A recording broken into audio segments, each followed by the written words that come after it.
केंद्र और राज्य सरकारें जो पैसा खर्च करती हैं वो कहां से आता है? क्या कोई पॉलिटिकल पार्टी वो पैसा लाती है, या कोई मुख्यमंत्री या मंत्री या विधायक सांसद वो पैसा लाता है? ये जितनी योजनाएं बनती हैं जिन पे मंत्री सांसद विधायक वाहवाही लूटते हैं, हमने ये कर दिया, हमने वो कर दिया, हमने वो कर दिया, वो पैसा कहां से आता है? वो पैसा हमारे और आपका ही जेब से निकला होता है। कहने का मतलब पैसा जनता का होता है, जनता को ही दे के वाहवाही लूटी जाती है। आपकी ही रोटी आपसे लेके और आपको वही रोटी दे के ये कहा जाता है देखो मैं तुम्हें रोटी दे रहा हूं। अभी बारिश शुरू हो गई है, गांव में तो नहीं लेकिन शहरों में सड़कें टूट गई। पहली बारिश के बाद ही सड़कें टूट गई, सड़कों में गड्ढा होना शुरू हो गया। क्यों? क्योंकि जानबूझ के सड़क के किनारे नाली नहीं बनाई जाती। जानबूझ के, ध्यान रखिएगा, सड़क के किनारे अगर नाली बना देंगे तो पानी रुकेगा नहीं, पानी रुकेगा नहीं तो सड़क टूटेगी नहीं। जब सड़क टूटेगी नहीं तो उसका बार बार टेंडर होगा नहीं, जब बार बार टेंडर होगा नहीं तो बार बार कमीशन आएगा नहीं। तो अगर आपके सड़क पे पानी लग रहा है तो आप ये मत सोचना ठेकेदार ने गलती किया।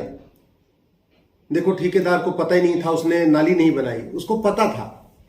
वो जानबूझ के नाली नहीं बनाई गई जिससे सड़क पे पानी लगे, पानी और सड़क टूट जाए। जब टूट जाए तो दोबारा उसका टेंडर हो। स्वाभाविक सी बात है, जितनी बार टेंडर होगा उतनी बार 20% कमीशन बाबुओं को, मंत्री से संतरी तक 20% कमीशन और दूसरे लोगों को, 20% फायदा ठेकेदार को, बाकी 40%। यानी अगर आप 100 रुपए का काम होता है तो उसमें 20% मंत्री से संतरी, 20% नौकरशाहों को, 40% 20% उसका ठेकेदार रख लेता है।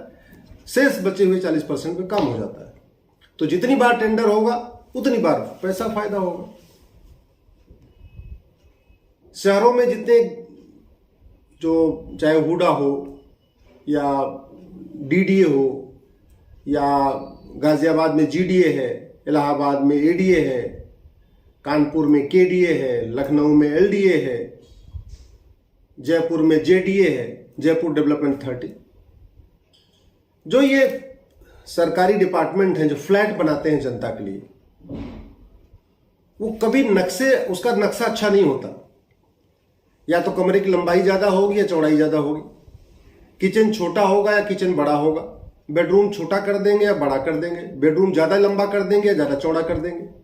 कुछ इस तरीके से कर देंगे कि आपको हर हालत में उसको तोड़ना पड़ेगा। हम लोगों को क्या लगता है, अरे कितने अनाड़ी हैं, देखो कितना घटिया नक्शा बना दिया। वो अनाड़ी नहीं है, बड़े समझदार हैं।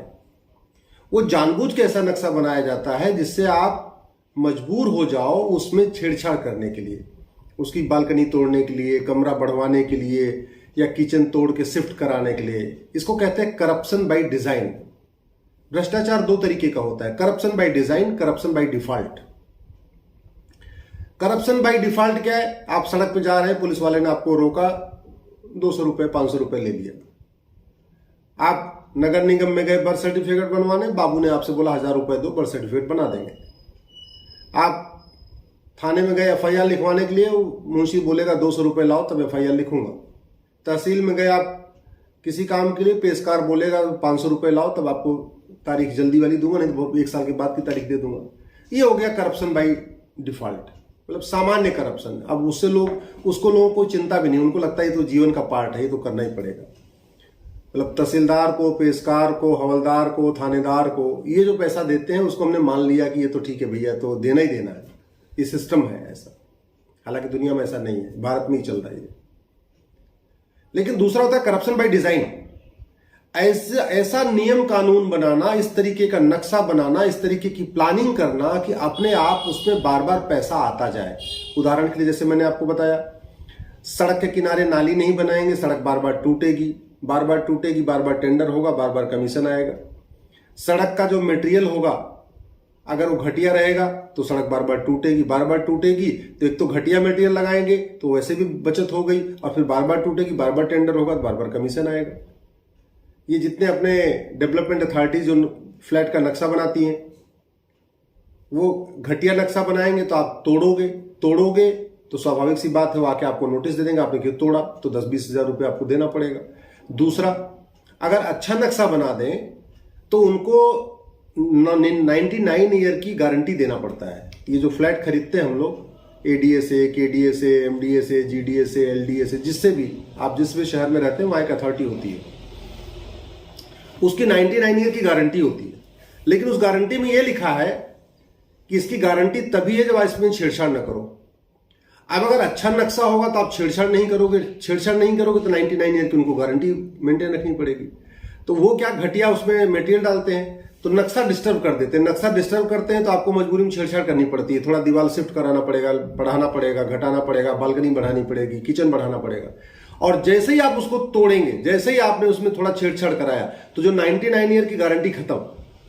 तो 99 ईयर की गारंटी खत्म का मतलब आपने छेड़छाड़ किया, उसके बाद अगर आपका फ्लैट जमींदोज हो गया, गिर भी गया, तो आके बोलेंगे हमने तो आपको जो ये नक्शा दिया था, आपने नक्शे में छेड़छाड़ किया इसलिए आपका फ्लैट गिर गया, आपने नक्शे में छेड़छाड़ की है इसलिए आपके मकान में लीकेज हो रहा है, आपके मकान में सीपेज हो रहा है, आपके मकान में सीलन आ रही है। इसको कहते हैं करप्शन बाय डिजाइन।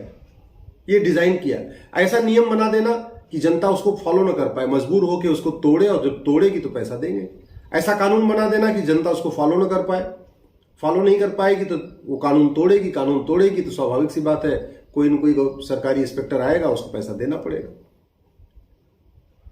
व्यापार में ऐसा नियम बना देना कि उसको व्यापारी फॉलो ना कर पाए, जब फॉलो नहीं कर पाएगा तो जो लेबर इंस्पेक्टर है या बाकी इनकम टैक्स इंस्पेक्टर या बाकी और भी कई तरीके के इंस्पेक्टर है वो आएंगे और पैसा लेंगे। इसको कहते हैं करप्शन बाय डिजाइन।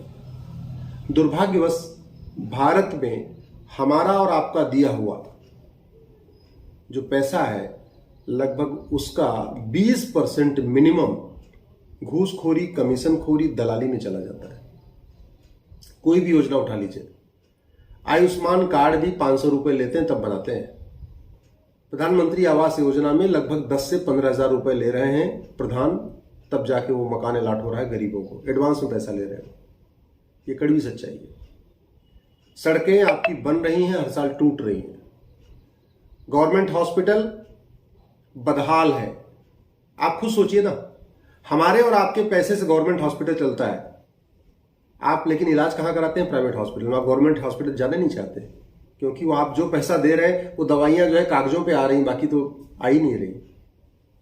वहां पे इतनी गंदगी हो रखी है, जबकि उसको मेंटेन करने के लिए अच्छा खासा पैसा खर्च होता है, लेकिन गंदगी फैली हुई है। तो जानबूझ के भी उसको गंदा रखा जाता है जिससे अच्छे लोग आए ना, केवल गरीब आए, अच्छे लोग आए ना। वहां पे भीड़ इतनी बढ़ी हुई है, बदहाली इतनी ज्यादा है, ढंग से वहां चेयर नहीं है, ढंग से पंखा नहीं है, ढंग से वहां वेटिंग रूम नहीं है कि आदमी जाके इलाज करा सके। पैसा किसका है? गवर्नमेंट का तो नहीं है। पैसा किसका? आम जनता का, हमारा, आपका। अच्छा, दिक्कत इस बात की है कि आपसे अगर कोई 1000 रुपए ले ले तो आप 4 बार उसकी टोका टोकी करोगे। आपसे 1000-2000 रुपए कोई ले ले तो पहली बात तो आप दोगे नहीं, और दोगे भी तो 4 बार उसे टोका टोकी करोगे। 10,000 रुपए कोई ले तो आप सोचते रहोगे कब वापस करे, कब वापस करे। 50,000 रुपए ले लेगा तब तो आप उसके ऊपर, सर के ऊपर चढ़ जाओ, भाई जल्दी वापस कर। आप लोग 1 लाख, 2 लाख, 3 लाख रुपए इनकम टैक्स देते हैं और आपका इनकम टैक्स घूसखोरी, दलाली में चला जा रहा है। आपके इनकम टैक्स के दिए हुए पैसे, सड़क टूट रही, बार बार सड़क बन रही है, टूट रही है, लेकिन हम लोग बोलते ही नहीं। अरे भैया, हमारे घर का बल्ब 3 साल चलता है, सड़क के किनारे वाला जो बल्ब है वो 3 महीने भी नहीं चलता है। जो हमने घर के अंदर बल्ब लगाया वो भी हमारे पैसे का है, जो सड़क पे बल्ब लगा वो भी हमारे पैसे का है। इसको हम क्यों समझते हैं कि तो सरकारी पैसा है? ये सरकार का नहीं, हमारे पैसा है। तो हमारे घर वाला 3 साल क्यों चलता है, सड़क वाला 3 महीने क्यों चलता है, जबकि खरीदा तो दोनों एक ही रेट में गया है? क्यों? क्योंकि वहां घटिया बल्ब लगाया, वहां नकली बल्ब लगाया, वहां फर्जी बल्ब लगाया। वो बार बार वो फ्यूज होगा तो बार बार खरीदा जाएगा, बार बार खरीदा जाएगा तो बार बार उसमें 20% कमीशन आएगा।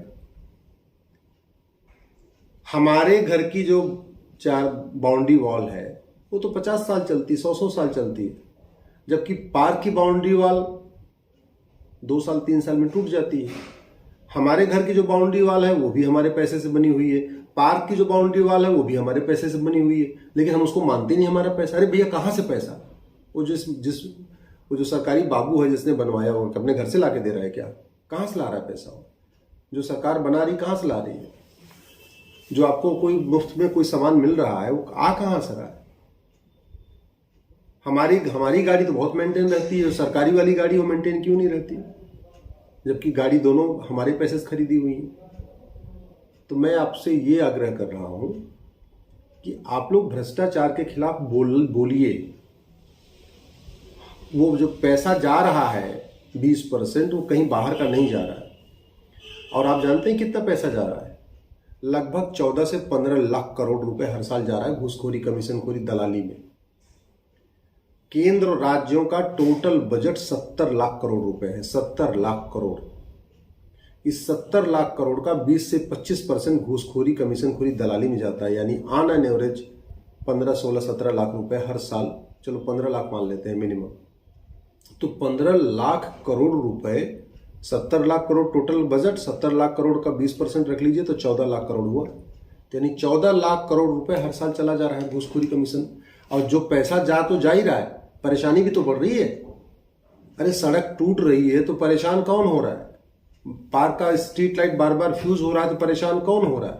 पार्क की चारदीवारी बार बार टूट रही तो परेशान कौन हो रहा है? हॉस्पिटल बदहाल है तो परेशान कौन हो रहा है? स्कूल फटेहाल है तो परेशान। सरकारी स्कूल चलता किसके पैसे से? हमारे आपके पैसे से। लेकिन आप अपना बच्चा सरकारी स्कूल में नहीं पढ़ाना चाहते हो, जबकि सबसे ज्यादा टैलेंटेड टीचर वहीं के होते हैं। भाई जो बेस्ट टीचर होते हैं वो जिनका सिलेक्शन नहीं होता गवर्नमेंट स्कूल में, वो प्राइवेट स्कूल में पढ़ाते हैं। तो जो बेस्ट होते हैं, जिनके अच्छे मार्क होते हैं, जो रिटर्न क्वालिफाई करते हैं, वो चले जाते हैं गवर्नमेंट स्कूल में। वहां हम अपने बच्चे को पढ़ाने नहीं चाहते। हम कहाँ पढ़ाना चाहते हैं? प्राइवेट स्कूल में, जहां वो छटे हुए, मतलब जो क्रीम निकल गई उसके बाद जो बचे टीचर, वो जहां पढ़ाते हैं वहां हम 1000, 2000, 5000, 10,000 रुपए फीस देके पढ़ा रहे हैं। अमेरिका में तो ऐसा नहीं है। अमेरिका में फर्स्ट प्रायोरिटी गवर्नमेंट स्कूल होती है। जिनका गवर्नमेंट स्कूल में एडमिशन नहीं होता वो प्राइवेट स्कूल में पढ़ाते हैं। अमेरिका में फर्स्ट प्रायोरिटी गवर्नमेंट हॉस्पिटल होता है। जिनका गवर्नमेंट हॉस्पिटल में, सामान्यतः वहाँ गवर्नमेंट हॉस्पिटल में सबको ट्रीटमेंट मिल जाता है, प्राइवेट में जरूरत नहीं पड़ती। लेकिन फर्स्ट प्रायोरिटी लोगों की होती है, भाई गवर्नमेंट हॉस्पिटल ट्रीटमेंट कराएंगे। हमारे यहाँ तो गवर्नमेंट में कोई जाना नहीं चाहता, ना कोई गवर्नमेंट हॉस्पिटल में जाना चाह रहा है, न गवर्नमेंट स्कूल में पढ़ाना चाह रहा है, न सरकारी बसों से ट्रेवल करना चाह रहा है। सब अपनी प्राइवेट व्हीकल से ट्रेवल करना चाहते हैं। क्यों? अगर हम नहीं जागेंगे तो व्यवस्था बदलेगी नहीं। और भ्रष्टाचार का जो सबसे बड़ा दुष्परिणाम है, ये जो हमारे जीवन में है वो तो है ही है, लेकिन इस काला धन और हवाला और भ्रष्टाचार से ही माओवादियों की फंडिंग हो रही है। भ्रष्टाचार के कारण ही नक्सलियों की फंडिंग चल रही है। भ्रष्टाचार के कारण ही अलगाववादियों की फंडिंग होती है। भ्रष्टाचार ही मूल कारण है घुसपैठ का। ये जो रोहिंग्या बांग्लादेशी आते हैं, बॉर्डर पे 2-2 हजार रुपए देते हैं, अंदर आते हैं, 2,000 रुपए में आधार बनवाते हैं, 2,000 रुपए में राशन कार्ड बनवाते हैं, 2,000 रुपए में वोटर आईडी बर्थ सर्टिफिकेट बनवाते हैं, 2-3 हजार रुपए देते हैं, ड्राइविंग लाइसेंस बनवा लेते हैं, 2-3 हजार और देते हैं, वोटर आईडी बनवा लेते हैं। आप करो एनआरसी, कोई फर्क ही नहीं पड़ेगा। एनआरसी सक्सेस हो ही नहीं सकती भारत में। जब तक भ्रष्टाचार खत्म नहीं होगा एनआरसी सफल नहीं होगी। जब तक भ्रष्टाचार खत्म नहीं होगा घुसपैठ नहीं रुकेगी। जब तक भ्रष्टाचार नहीं खत्म होगा तब तक नक्सलवाद, माओवाद खत्म नहीं होगा। जब तक भ्रष्टाचार खत्म नहीं होगा तब तक खाली जो पंजाब में अलगाववाद शुरू हुआ खालिस्तान वाला, वो नहीं रुकेगा। जब तक भ्रष्टाचार नहीं रुकेगा तब तक आपका मजहबी उन्माद नहीं रुकेगा, जिहाद नहीं रुकेगा। आप किसी भी थाने के पास आप जरा देखिए, उसके आसपास अवैध मज़ारे बन रही हैं, अवैध दरगाहें बन रही हैं, अवैध मदरसे चल रहे हैं, अवैध मस्जिदें बन रही हैं पब्लिक लैंड पे। कैसे बनती है आपको पता है? 1 लाख रुपए थानेदार को दे दीजिए, जाके मज़ार बना लीजिए, सड़क के किनारे बना लीजिए। 1 लाख रुपए थानेदार को दे दीजिए, जाके दरगाह बना लीजिए। 1 लाख रुपए दे दीजिए, सड़क किनारे मस्जिद बना लीजिए। 1 लाख रुपए दे दीजिए, सड़क किनारे मदरसा बना लीजिए। जो करना अवैध निर्माण कर लीजिए, बस थानेदार को पैसा चाहिए। तो आप ये जो अवैध निर्माण हो रहा है पूरे देश में, इसका भी मूल कारण भ्रष्टाचार है। घुसपैठ हो रही है, मूल कारण भ्रष्टाचार है। जिहाद जो बढ़ रहा है, मूल कारण भ्रष्टाचार है। मजहबी उन्माद जो फैल रहा है, मूल कारण भ्रष्टाचार है।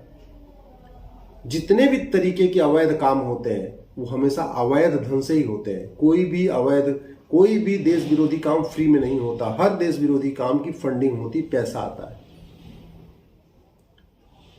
नक्सलियों को, माओवादियों को, कट्टरपंथियों को, मजहबी उन्मादियों को फटाफट सुप्रीम कोर्ट में बड़े बड़े वकील मिल जाते हैं। आपको क्या लगता है फ्री में केस लड़ते? नहीं, 15 लाख 20 लाख रुपए फीस लेते हैं। वो चाहे जुबैर की बेल करानी हो या किसी और की बेल करानी हो, पैसा लेते हैं, मोटी फीस लेते हैं। 10 लाख 15 लाख रुपए 20 लाख। पैसा कहाँ से आता है? विदेशी फंडिंग हवाला के जरिए हो रही है, एफसीआरए के जरिए हो रही, तो वो भी तो भ्रष्टाचार है ना। इस देश को बहुत बड़ा खतरा भ्रष्टाचार से है। अगर आप समस्याओं की जड़ में जाएंगे तो आपको आधी समस्याओं का मूल कारण भ्रष्टाचार ही मिलेगा। और भ्रष्टाचार सीबीआई, ईडी, पुलिस इससे खत्म नहीं होगा। अगर ईडी की छापेमारी से, इनकम टैक्स के छापेमारी से और पुलिस के रेड से भ्रष्टाचार खत्म होने होता तो 75 साल में खत्म हो गया होता। कभी नहीं खत्म होगा। बस कि उल्टा होता है। छापा मारते हैं, 1 करोड़ रुपए मिलता है, 50 लाख खुद ले लेते हैं, 50 लाख दिखा देते हैं कागज पे। ये भी कड़वी सच्चाई है। छापा मारते हैं, 1 किलो सोना मिलता है, उसमें आधा किलो सोना घर में रख लेते हैं, आधा किलो सोना कागज पे दिखा देते हैं। ये भी कड़वी सच्चाई है। इससे खत्म नहीं होगा भ्रष्टाचार। भ्रष्टाचार खत्म होगा बड़ी नोट बंद करने से। पूरी दुनिया में आप देख लीजिए, जिन देशों में जितनी बड़ी नोट है उतना ज्यादा वहां भ्रष्टाचार है। जिन देशों में जितनी छोटी करेंसी है वहां उतना कम भ्रष्टाचार है। अमेरिका में, यूरोप में, वहां छोटी करेंसी है, मैक्सिमम $50, $100 है, इसलिए देखिए वहां भ्रष्टाचार कम है। तो ये 100 रुपए से बड़ी नोट बंद करनी पड़ेगी, तब जाके भ्रष्टाचार रुकेगा।